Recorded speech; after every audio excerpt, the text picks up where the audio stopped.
بسم اللہ الرحمن الرحیم۔ اے اللہ، یہ سب تیرے غلام ہیں، تیری غلاموں کی اولاد ہے، تیری باندیاں ہیں اور تیری باندیوں کی اولاد ہے۔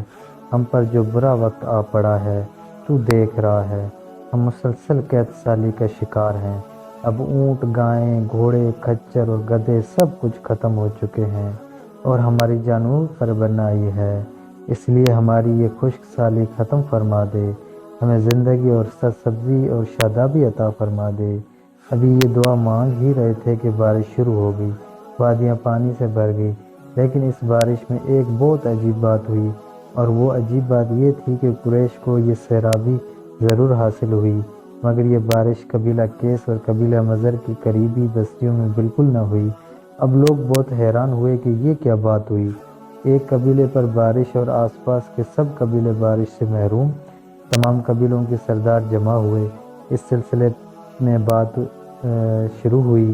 ایک سردار نے کہا، ہم زبردست قحط اور خشک سالی کا شکار ہیں، جبکہ قریش کو اللہ تعالیٰ نے بارش عطا کی ہے اور یہ عبدالمطلب کی وجہ سے ہوا ہے۔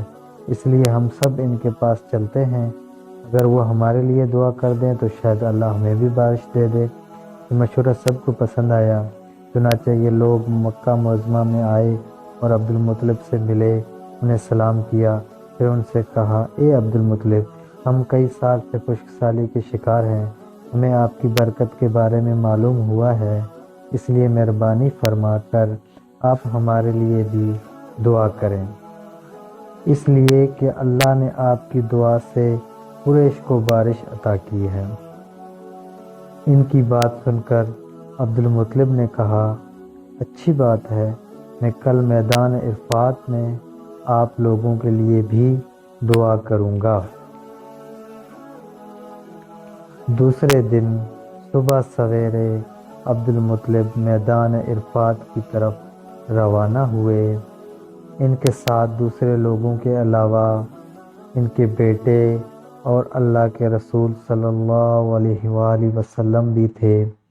عرفات کے میدان میں عبدالمطلب کے لیے چٹائی بچھائی گئی، وہ اس پر بیٹھ گئے۔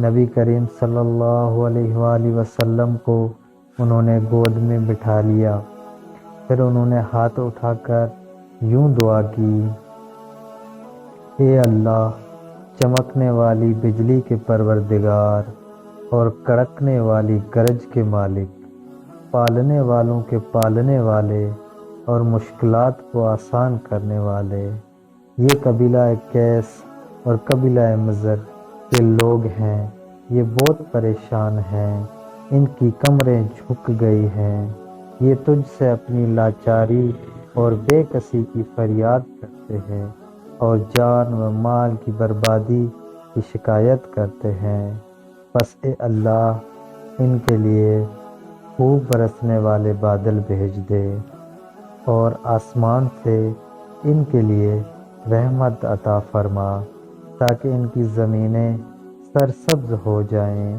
اور ان کی تکالیف دور ہو جائیں۔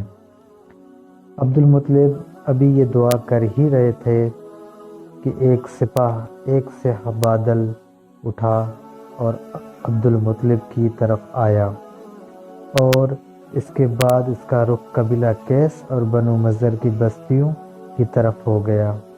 یہ دیکھ کر عبدالمطلب نے کہا، اے گروہ کیش مضر، جاؤ، تمہیں سیرابی حاصل ہوگی۔ چنانچہ یہ لوگ جب اپنی بستیوں میں پہنچے تو وہاں بارش شروع ہو چکی تھی۔ آپ 7 سال کے ہو چکے تھے کہ آپ کی آنکھیں دکھنے کو آ گئی۔ مکہ میں آنکھوں کا علاج کرایا گیا لیکن افاقہ نہ ہوا۔ عبدالمطلب سے کسی نے کہا، کاس کی بازار میں ایک راہب رہتا ہے، وہ آنکھوں کی تکالیف کا علاج کرتا ہے۔ عبدالمطلب آپ صلی اللہ علیہ وآلہ وسلم کو اس کے پاس لے گئے۔ اس کی عبادت کا دروازہ بند تھا۔ انہوں نے اسے آواز دی، راہب نے کوئی جواب نہ دیا۔ اچانک عبادت گاہ میں شدید زلزلہ آیا۔ راہب ڈر گیا کہ کہیں عبادت خانہ اس کے اوپر نہ گر پڑے۔ اس لیے وہ ایک دم باہر نکل آیا۔ اب اس نے آپ کو دیکھا تو چونک اٹھا۔ اس نے کہا، اے عبد المطلب، یہ لڑکا اس امت کا نبی ہے، اگر میں باہر نہ نکل آتا تو یہ بدعتگاہ ضرور مجھ پر گر پڑتی۔ اس لڑکے کو فوراً واپس لے جاؤ اور اس کی حفاظت کرو، کہیں یہودیوں یا عیسائیوں میں سے کوئی اسے قتل نہ کر دے۔ پھر اس نے کہا، اور رہی بات ان کی آنکھوں کی، تو آنکھوں کی دعا خود ان کے پاس موجود ہے۔ عبد المطلب یہ سن کر حیران ہوئے اور بولے، ان کے اپنے پاس ہے؟ میں سمجھا نہیں۔ ان کا لعاب دہن ان کی آنکھوں پہ لگائیں، انہیں